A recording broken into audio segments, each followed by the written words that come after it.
Hello, Leo, Sun, Moon, Rising, and Venus signs. Kamusta kayo? Sana po nasa mabuti kayong kalagayan. Welcome back po sa Star Tarot. Kung bago kayo rito, welcome din kayo. Thank you sa inyong support. I truly appreciate it. God bless you all. Leo, ba na mensahe ninyo, Temperance Energy. Ayan, so dito naman sa Temperance Energy, this is about patience, no? Maaring meron kayong sitwasyon na siguro kailangan ninyo dito ng iba yung pasensya, kailangan ninyong ipakita dito or i-practice dito yung inyong emotional maturity, no?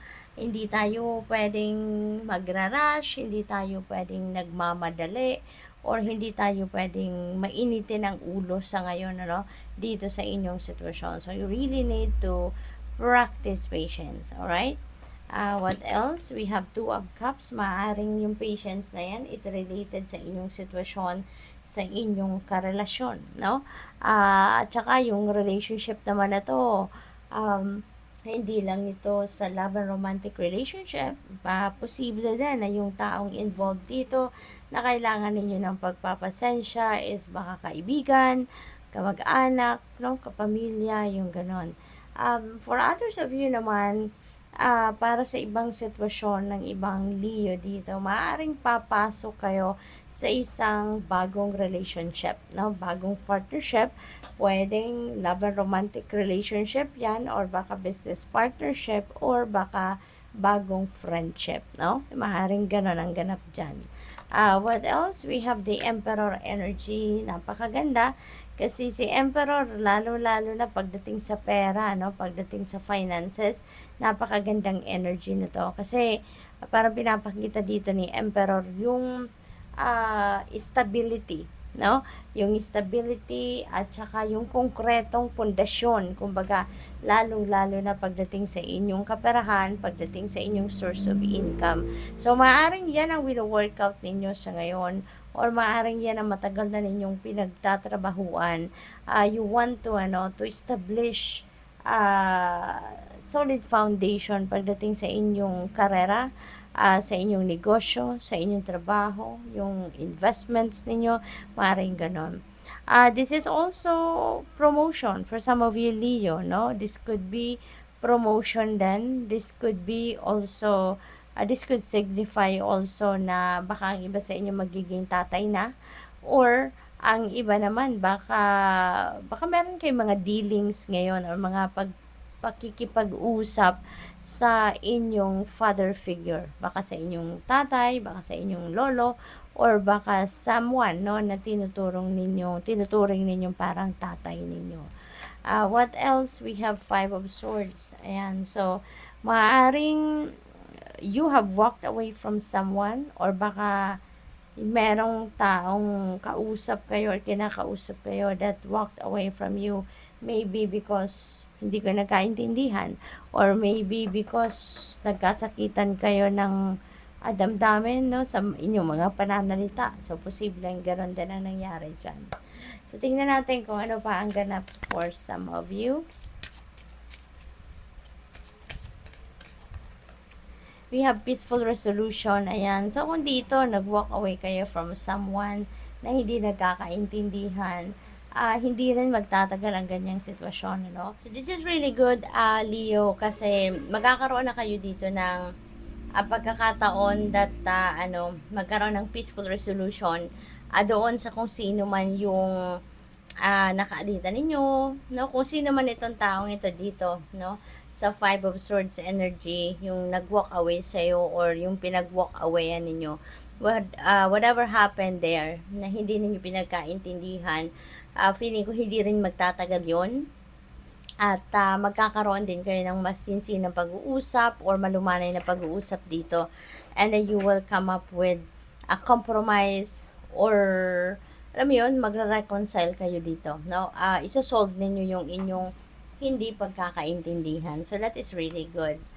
We have success. Wow, napakaganda. Merong naghihintay na tagumpay sa inyo dito. Maaring pagtatagumpayan ninyo ang pakikipag-reconcile, pakikipag-usap dito sa taong ito, Leo.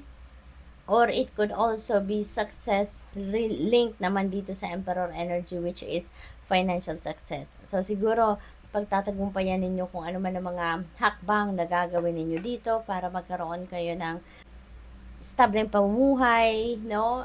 Konkretong pundasyon para sa inyong kaperahang aspeto, yung ganun ba, no? So, feeling ko financial success yan na dadating. We have helpful people at mangyayari yan, ano? Yung tagumpay ninyo, hindi lang kayo dyan mag-isa, kundi meron kang katulong, no? Meron kang katulong dyan na mga helpful people around you. Maaaring mga kaibigan mo yan, katrabaho, kapamilya, na that are very supportive of you sa kahit anumang endeavor ang pasukin ninyo or kahit anumang endeavor ang sisimulan ninyo dito. You know, you are going to be helped out by people, by supportive people around you. Sa kaya kayo magtatagumpay. What else? We have dance, let your body move. Ayan. So, this is an invitation para din sa iba sa inyo dito, Leo. Kasi siguro, baka masyado lang kayong confined lagi sa bahay or siguro sa trabaho. Baka yung trabaho ninyo ay talagang lagi lang kayong nakaupo, no? Or lagi lang kayong nakatayo, no? Parang baka stationary, no? Yung inyong posisyon sa inyong trabaho, or maybe kahit sa bahay siguro you don't even have that liberty to do, you know, different kinds of movement. Baka, alam mo yun, limitado, no, ang inyong paggalaw kasi maaaring tutok na tutok kayo lagi sa kung ano man ang inyong ginagawa. Kaya niimbitahan kayo dito to move your body, no? Maaaring ang iba sa inyo kailangan dito na tawag dito, mag-engage kayo in a physical activity. Maaaring ganun din ang sitwasyon dyan for some of you. So, we have moon lore, ebb and flow. Ayan. So, parang merong invitation sa inyo dito to surrender, no? To the natural ebb and flow of life. Surrender to God, no? Yung ganoon. At may mga guidance, no? May mga divine guidance na pinapadala sa inyo ang universe dito. At yan ay para tulungan ka na magabayan, no? Sa kung ano man ang endeavor na gagawin ninyo or kung ano man mga aktibidad, no, ang sisimulan ninyong gawin sa ngayon. So, what else? We have bravery, explore your inner wild places. Ayan. So, siguro ngayon, kailangan na ninyong ilabas, no, yung inyong bravery, yung inyong tapang, yung inyong courage and inner strength dahil sa mga sitwasyon na kinakaharap ninyo sa ngayon. Lalo-lalo na yung pakikipagbate, yung peaceful resolution na yan. So, nangangailangan talaga yan ng tapang, no, sa inyong kalooban para magawa ninyo yan, makapagpakumbaba, yung ganon, ano. So, good luck, Leo. And that's all I have for you for today. Thank you for watching Love and Light. Namaste.